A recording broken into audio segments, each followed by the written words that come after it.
my name is Frank Duggan. I'm the founder and managing director of Healthcare Volunteers International. I'm a physician myself, and we're in Cambodia right now at the Cambodia HCvi Medical Library, which is based at the National Pediatric Hospital.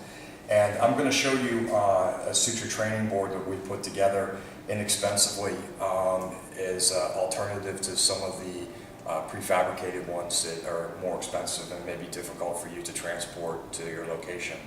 We found that we were able to put these together relatively inexpensively and fairly quickly with just some basic materials, and they've actually quite functional. So what we've done is we've taken basically a mouse pad, a rubber-backed, polyester surface mouse pad. And we found that actually when you make incisions in this, it mimics skin to some degree. The rubber backing actually functions as subcutaneous tissue, which you can put suture through in a subcutaneous fashion. And so it's relatively inexpensive. We buy these for about $1.50. They're easy to transport, they're easy to locate in country. And they're an alternative to things like sim skin, which are maybe a little bit better in quality. I wouldn't argue that, but from a cost standpoint, they're about 30 to 40 times more expensive. So there's a significant cost savings here. And when you're talking about doing the suture program where we are putting together 30 kits of these, for the students to be able to use on a regular basis, this becomes something that's relatively inexpensive to do. So basically, what we did is we just acquired cutting boards, and the other materials we use is the mouse pad, which you can get anywhere. We purchased just a simple door handle, we tried two different techniques for doing this. One of them was just simply gluing it, and the second one was actually using kind of a magic slider, that you would use on the bottom of a chair. We hammered those through the pad as well as the cutting board to secure that. And we're going to see which ends up lasting longer. But they both seem to be effective ways of doing it. So when you're putting these together, you're just going to start off with the board. The measurements are going to take place for whatever handle you get. You're going to drill your handle through, and then just secure the handle. You can see we put some feet on the bottom of this, some just minor bumpers just to stabilize it. And then you're going to place your pad down, and that can either be done with a glue gun, or as I mentioned, you can do that using stuff like magic sliders, the things you put on the bottom of a chair to help it slide. And you just tack those through the board and through the pad itself.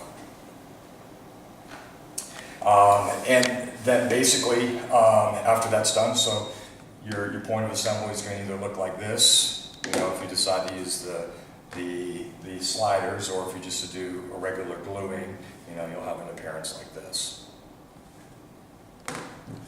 Once you've got the